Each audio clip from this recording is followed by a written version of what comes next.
Hello and welcome back. Happy December, everyone. Today's December 1st, 2024, and we are reading chapter 25 of Lirael by Garth Nix today. I can't believe it. We're in the last month of 2024.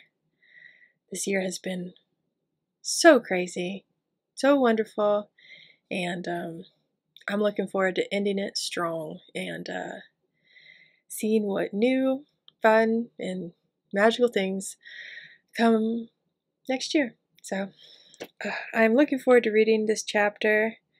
I hope you've had a great weekend. I put some Christmas lights up on the tree last night, but I only did like maybe 2 feet of the very top. So the lights are still hanging down, but it's so nice to have some of the Christmas decorations out again and putting some new ones up today. So it's been a good day. I hope you're having a good day too. So let's get started. Chapter 25, A Family Conference. Silence greeted Sabriel's words, a silence that went on, as they all imagined a host of the dead 200,000 strong, and Sam struggled not to. A horde of the dead, a great sea of stumbling, life-starved corpses that stretched from horizon to horizon, inexorably marching towards him. "That will not happen, of course," said Touchstone, breaking into Sam's terrible imaginings. "We'll make sure that it doesn't, that the refugees never even cross the wall. However, we can't stop them on our side. The wall is too long, with too many broken gates, and too many old crossing points on the other side. So we must ensure that the Ancestierans don't send them across in the first place. Consequently, your mother and I have decided to go to Ancestier ourselves, secretly, so not to arouse alarm or suspicion. We will go to Corvier and negotiate with their government, which will undoubtedly take several months. That means we'll be relying on you two to look after the kingdom." More silence greeted this revelation. Elamir looked deeply thoughtful, but otherwise calm. Sam swallowed several times and said, What exactly do you mean?" "As far as both our friends and enemies need know, I will be on a diplomatic mission to the barbarian chiefs at their southern stop, and Sabriel will be going about her business as mysteriously as she always does," replied Touchstone. "In our absence, Elamir will continue as co-regent with Jal Orin. Everyone seems to have become accustomed to that. Samuth, you will assist her, but most important, you will continue in your studies of the Book of the Dead. Speaking of such things, I have something for you," added Sabriel, before Sam could interject. She pushed her pack across with obvious effort. "Look in the top." Slowly, Sam undid the straps. He suddenly felt very sick, knowing that he must tell them now, or he would not be able to, ever. There was an oilskin-wrapped package in the pack. Samuth slid it out slowly, his fingers gone cold and clumsy. His eyes seemed to be strangely blurry, too, and Sabriel sounded as if she were talking from another room. "I found these at the house, or rather, the Sendings had set them out. I don't know where they found them, or why they've got them out now. They are very, very old. So old that I have no record of who bore them first. I would have asked Mogget, but he still sleeps." "Except for when I caught that salmon last year," interjected Touchstone crossly. "Mogget, the Abhorsen's cat-shaped familiar, was bound by Rana, the sleep-bringer, first of the 7 bells. He had woken only 5 or 6 times in nearly 20 years, on 3 of those occasions, to steal and eat fish caught by Touchstone." "Mogget would not wake," continued Sabriel, "but as I have my own, these are clearly meant for the Abhorsen in waiting. Congratulations, Sam." Sam nodded dumbly, the remaining package unopened in his lap. He didn't need to look to know that wrapped inside the crinkled oilskin were the 7 charter-spelled bells of an Abhorsen. "Aren't you going to open it?" asked Elamir. "Later," croaked Sam. He tried to smile, but only made his mouth twitch. He knew Sabriel was looking at him, but he couldn't meet her eyes. "I'm glad the bells have come," said Sabriel. "Most Abhorsens before me worked with their successors, sometimes for many years, as I hope we will work together. According to Mogget, my father trained with his aunt for nearly a decade. I've often wished I'd had the same opportunity." She hesitated again, and then said quickly, "To tell the truth, I will need your help, Sam." Sam nodded, unable to speak, as the words of his confession dried up in his mouth. He had the birthright, he had the book, he had the bells. Obviously, he just had to try harder to read the book, he told himself, trying to overcome the panic that twisted knots in his stomach. He would become the proper Abhorsen-in-waiting everyone expected and needed. He had to. "I'll do my best," he said, finally looking Sabriel in the eyes. She smiled, with a smile that made her whole face bright, and hugged him. "I have to go to Ancelstier, for I still know their ways much better than your father does," she said, "and quite a few of my old school friends have become influential, or have married so. But I didn't want to leave without knowing there was an Abhorsen here to protect the people from the dead. Thank you, Sam." "But I'm not," Sam cried out, before he could stop himself. "I'm not ready.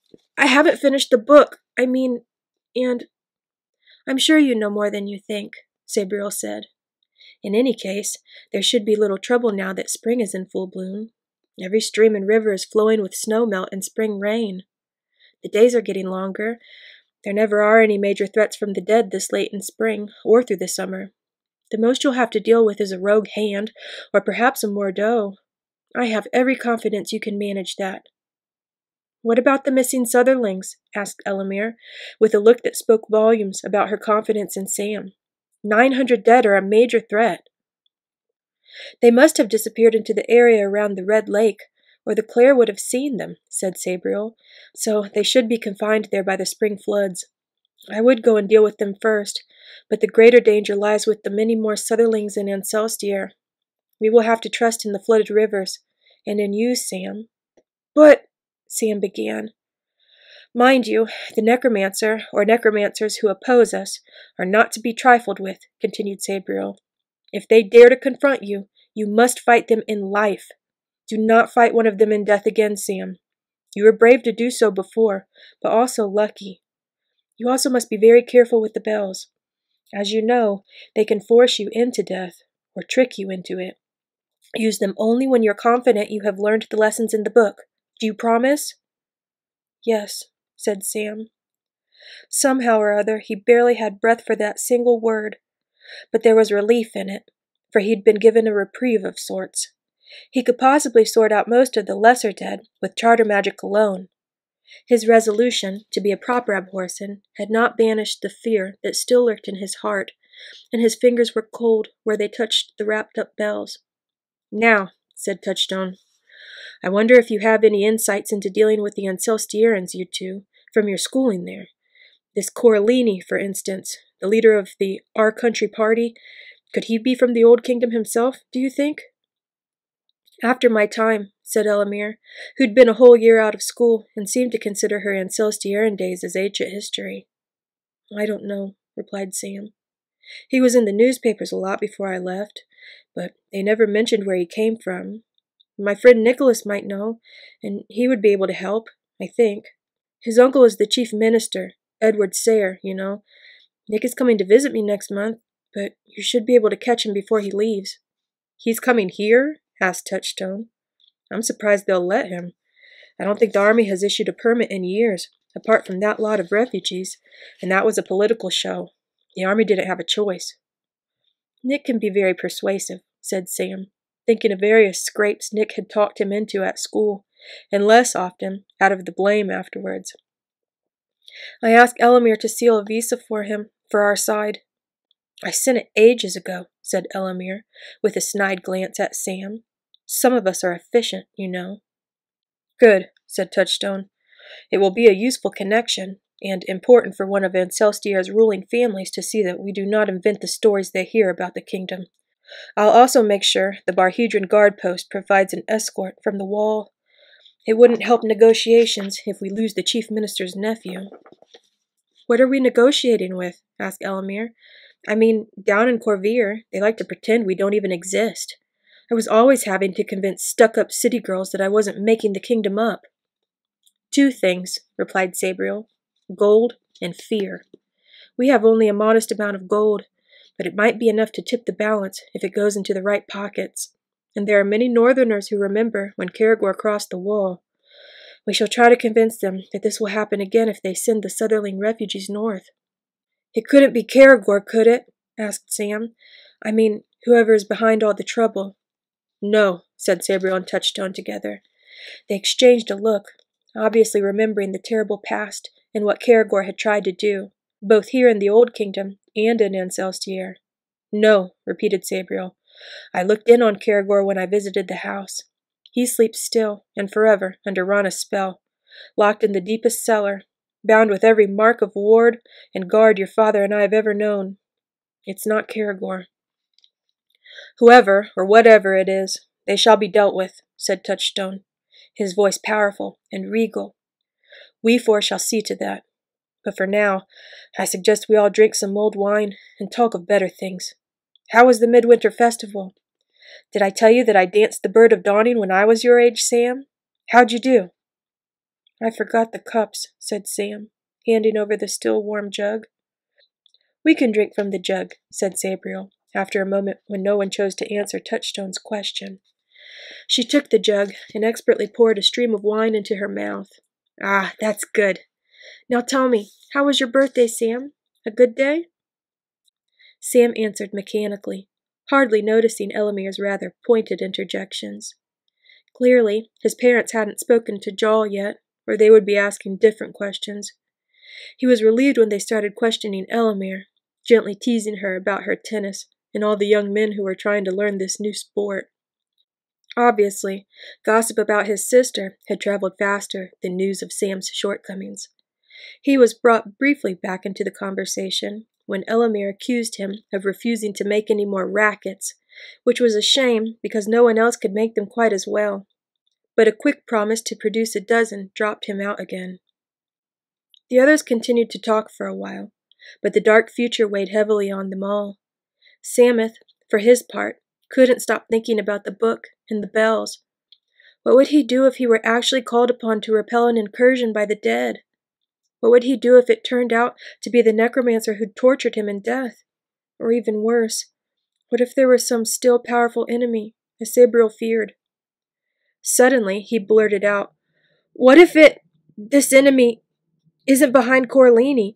What if he's going to do something else while you're both gone?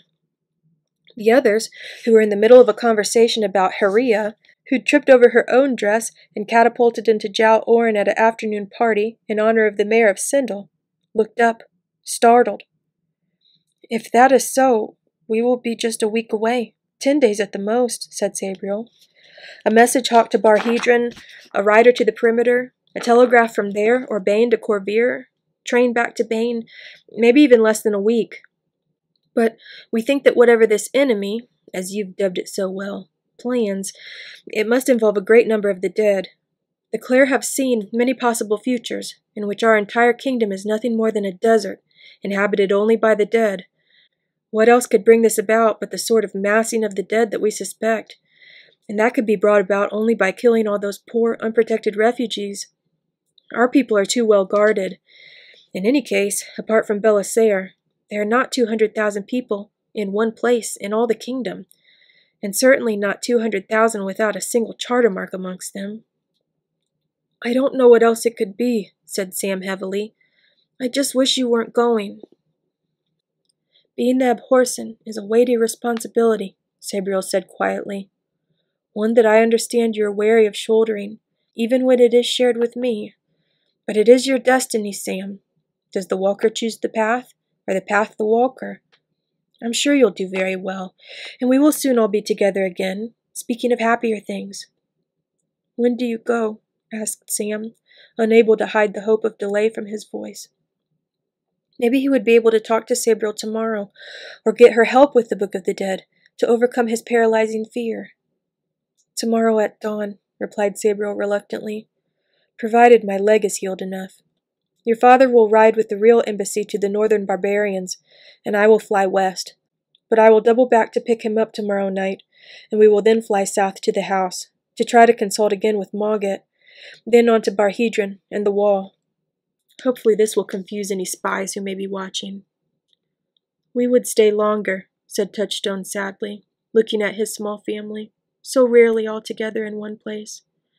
But as always, duty calls, and we must answer. That is the end of chapter 25. So I hope you enjoyed that reading. If you did, I would love it if you would like, comment, and subscribe. I want to say hello to my new subscribers. We've gotten a few over the past few weeks, and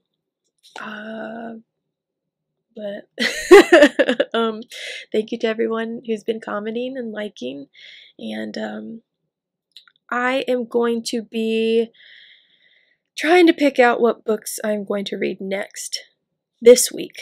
So I'm still not sure what I'm going to do. I have an idea of what I'm going to read next. I want to read a shorter book, a much shorter book in between Lirael and Abhorsen. I am going to finish the Abhorsen trilogy, and sometime next year I would like to read Clariel, which is a Garth Nix book that I've never read. After I finished reading the Abhorsen trilogy, he wrote another book, and I was into other stuff at that time, and I didn't really pay attention to it. The cover of it also didn't go with my cool 3 covers. Like, it's a different look. It's really plain compared to these, so I just wasn't interested in it. But I don't even know if it really goes along with, like, I don't know anything about it, but we're gonna find out together next year. But I'm still trying to pick out just a nice short book to read in between.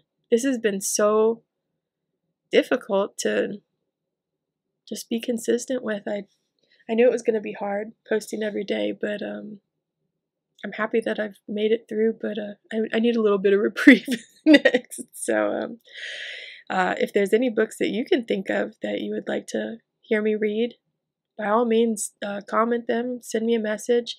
If you ever want to message me and you don't want to just put it in the comments, you can always email me at email@jerica.art. So email@jerica.art.